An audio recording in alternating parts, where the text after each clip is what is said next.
Donc là, je m'appuie sur un certain nombre d'études qui ont été faites, notamment du professeur Chandron, qui est très connu pour tout ce qui est marketing autour de l'alimentation, et déjà qui part d'un constat que je ne sais pas si vous allez partager ou pas, qui est que on a de toute façon, en tant qu'être humain, un attrait assez naturel pour les grosses portions.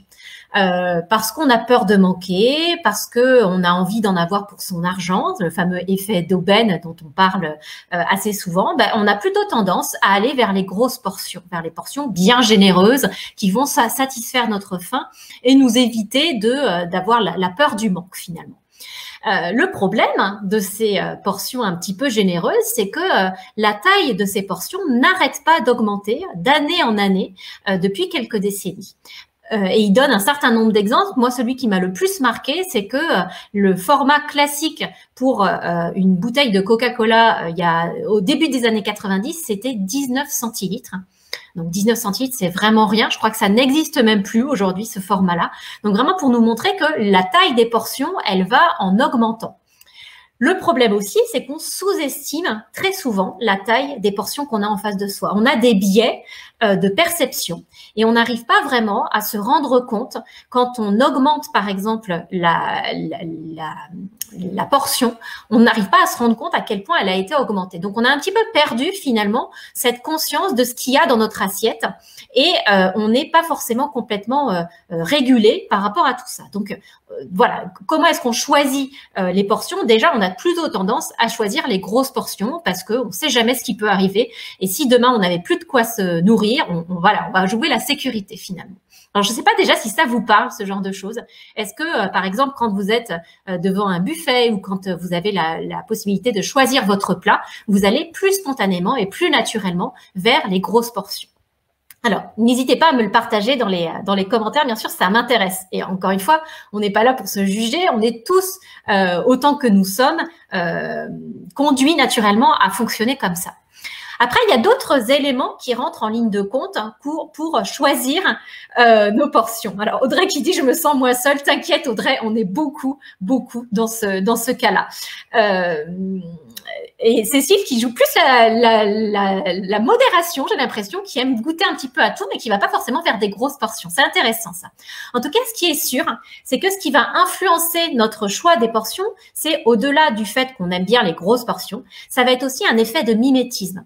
C'est quoi un effet de mimétisme? C'est de se dire que si on est avec des personnes qui ont tendance à se faire des assiettes bien copieuses, et par effet de mimétisme, par envie de faire un peu comme eux, et puis d'être finalement adoubé aussi dans leur cercle, on va faire comme eux. On va les suivre dans leur façon de remplir leur assiette.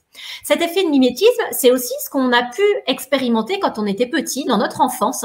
C'est les portions de référence, entre guillemets. C'est-à-dire si vous êtes dans une famille où il y avait énormément de choses à table, où la table débordait de victuailles, où il y avait vraiment une grosse générosité, c'est compliqué en devenant adulte de se dire non, je vais faire des choses un petit peu plus raisonnables en termes de quantité et essayer de portionner un petit peu différemment. Donc on est forcément très empreint par ce qu'on a vécu en étant plus jeune et c'est ça qui va nous donner finalement ces portions de référence. Donc, il y a déjà ce côté où on va se laisser finalement influencer par ce que vont faire les autres ou ce qu'ont fait les autres avant dans notre entourage de l'enfance.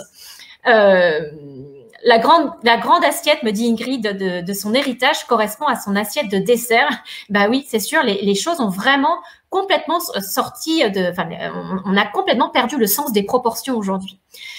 Deuxième effet qui peut permettre du coup de perdre un petit peu les pédales au niveau des portions, c'est ce qu'on appelle l'effet d'entraînement. C'est typiquement ce qui peut nous conduire directement à surconsommer, donc à manger trop. Et ça arrive très régulièrement, notamment quand on est face à des buffets où il y a une abondance de nourriture, où il y a énormément de choses disponibles. Et on va avoir cet effet d'entraînement de se dire qu'on a envie de goûter à tout et que du coup, on va se manger un petit peu au-delà de notre faim parce qu'on a absolument envie d'essayer ceci, et puis cela aussi, et ça a l'air génial, etc. Donc, on va être dans cette espèce d'effet d'entraînement où, sans s'en rendre compte, ou alors en s'en rendant compte, mais en n'ayant pas l'intention d'agir en conséquence, on va s'en mettre un peu plein la panse parce que ce qui nous intéresse là, ça va être de nous laisser entraîner dans cette espèce d'abondance. Dans l'effet d'entraînement, il y a aussi le côté oh ben mince, je suis au resto, j'ai envie de me faire plaisir, hors de question que je me prive, et du coup cet effet de craquage ou en tout cas de lâcher prise par rapport à nos façons de fonctionner un petit peu plus classiques quand on est tout seul chez soi. Au-delà de cet effet de mimétisme et de cet effet d'entraînement, il y a un autre effet que moi j'observe souvent aussi, en tout cas que j'observe souvent parce que je suis issue d'une fratrie nombreuse, c'est l'effet d'équité. C'est le côté en avoir autant que les autres. Et ça, c'est pas complètement délirant non plus. La nourriture, comme vous le savez, c'est une façon d'avoir un marqueur de combien on est aimé et de combien on vaut aussi, de combien on est regardé, de combien on est pris en compte par l'autre. Et du coup, en avoir autant que l'autre dans son assiette, ça va être important, notamment pour ces fratries où les frères et sœurs vont avoir l'impression que d'une certaine façon, s'ils en ont moins, c'est peut-être parce qu'ils sont moins aimés de leurs parents ou de la personne qui a servi l'assiette que leur frère ou que leur sœur. Et d'ailleurs, pour ça et ceux d'entre vous qui ont des enfants, je serais curieuse que vous me disiez si cette histoire d'équité, elle apparaît dans votre famille. Est-ce que quand vous partagez des plats, c'est vraiment important pour vos enfants qu'il y ait une espèce d'équité? Moi, je sais que j'ai été entourée aussi bien par ma fratrie que par les gens que j'ai rencontrés par la suite de personnes qui étaient vraiment dans ce côté limite à compter les fraises pour être sûr que toutes les personnes en avaient le même nombre. Donc, le côté vraiment hyper calculateur par rapport au choix des portions. Et très clairement, le fait d'associer la nourriture et l'amour, le fait de se dire plus j'en ai dans mon assiette, plus je suis aimée, ou au moins je suis aimée autant que les autres, eh bien c'est quelque chose qui nous conduit nécessairement aussi à manger un petit peu plus que notre faim. Alors, je regarde un petit peu les commentaires. Le brunch a un effet d'entraînement sur Gaëlle. Alors ça, je te comprends, surtout quand c'est un buffet. Je trouve que autant quand on est servi, on reste un peu plus raisonnable. Mais c'est vrai que quand il y a un buffet, on a tendance à se dire, je vais goûter à tout. Tant pis, je ne mangerai pas pendant 2 jours s'il le faut. Mais j'ai vraiment cette envie de m'en mettre finalement un petit peu plein la panse. Hortense, je suis passée de l'assiette normale à l'assiette à dessert pour entamer un rééquilibre alimentaire. Je serais curieuse, Hortense, que vous nous disiez à quel point ça marche pour vous, à quel point cette petite astuce finalement vous permet de tromper quelque part votre cerveau et votre appréhension de ce qu'il y a dans votre assiette. Donc, n'hésitez pas à nous le partager dans les commentaires. Voilà, toujours est-il que quand on choisit les portions, on le fait pas de façon anodine. Il y a forcément quelque chose derrière. Encore une fois, que ce soit on choisit la plus grosse portion parce qu'on a peur de manquer, ou alors on choisit par effet de mimétisme, par effet d'entraînement ou par effet d'équité, on a toujours quelque chose qui vient influencer finalement le choix qu'on va faire de telle ou telle portion.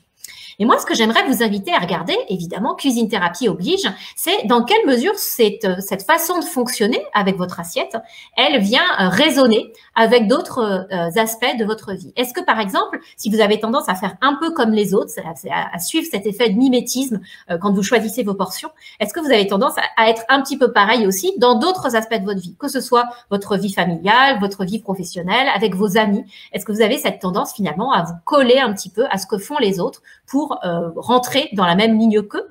Pareil pour l'effet d'entraînement et pareil pour l'effet d'équité. Est-ce que vous avez tendance, voilà, à vous dire que vous avez envie d'être traité exactement de la même façon que les autres et que c'est quelque chose qui est important pour vous? Comme toujours en cuisine thérapie, ce qui va être intéressant, c'est de mettre de la conscience dans vos façons de fonctionner. Donc, d'essayer de comprendre un petit peu ce qui se passe en cuisine, comment ça peut faire écho éventuellement avec d'autres aspects de votre vie. Et puis, alors je souris parce que Gaëlle dit, mes 2 garçons regardent toujours l'assiette de leur frère pour vérifier qu'il y en a la même quantité pour chacun. C'est complètement normal, c'est quelque chose qui fait vraiment partie du processus d'apprentissage et c'est des choses qui s'ajustent évidemment avec le temps. Alors moi, ce que j'aimerais vous passer comme message aujourd'hui, c'est que le choix des portions, finalement, idéalement, il ne devrait être géré que par un seul critère, qui est votre appétit. C'est-à-dire que, idéalement, il faudrait qu'il n'y ait qu'un seul juge de paix pour décider si on prend une petite portion, une moyenne portion ou une grosse portion. C'est quel est l'appétit qu'on a à l'instant T pour manger telle ou telle chose. Et c'est vraiment ça qui devrait théoriquement en tout cas, nous driver, c'est-à-dire nos sensations corporelles, notre sensation de faim, notre satiété. C'est ça qui devrait nous permettre de nous auto-réguler et pour être ce qu'on appelle du coup un mangeur épicurien, c'est-à-dire un mangeur qui est capable de se connecter à ses sensations corporelles pour décider si oui ou non, là, à ce moment-là précis, il a envie d'une grosse part de gâteau ou plutôt d'une petite part de gâteau. Mais évidemment, c'est des réflexes qu'on avait quand on était tout petit, jusqu'à 3-4 ans à peu près, cette autorégulation, et puis qu'on a perdu complètement en vieillissant. Donc moi, ce que j'aimerais vous poser comme question, c'est dans quelle mesure vous faites attention à vos sensations corporelles quand vous décidez de vous servir quelque chose, donc sur le plan alimentaire, et puis aussi plus globalement, est-ce que vous êtes attentif à ce qui se passe dans votre corps, aux messages que vous pouvez recevoir de votre corps avant de prendre une décision quelle qu'elle soit? Est-ce que vous décidez aussi, et j'aimerais vraiment dire surtout, en fonction de ce qui se passe à l'intérieur de vous versus ce qui se passe à l'extérieur et qui sont tous les critères qu'on a vus jusqu'à aujourd'hui, à savoir l'effet de mimétisme, l'effet d'entraînement et l'effet d'équité. N'hésitez pas à me partager tout ça dans les commentaires. Je serai, comme toujours, hyper heureuse de pouvoir déjà y répondre et voir un petit peu comment vous vous situez les uns et les autres. Donc, n'hésitez pas à partager tout ça. Et puis, je vous promets d'une nouvelle question cuisine thérapie lundi prochain avec toujours cette optique de donner un petit éclairage nouveau sur nos comportements alimentaires et plus globalement nos comportements, que ce soit avec nous-mêmes ou avec les autres. Donc, je vous dis à très bientôt pour un nouveau rendez-vous, la question cuisine thérapie de la semaine. À très vite!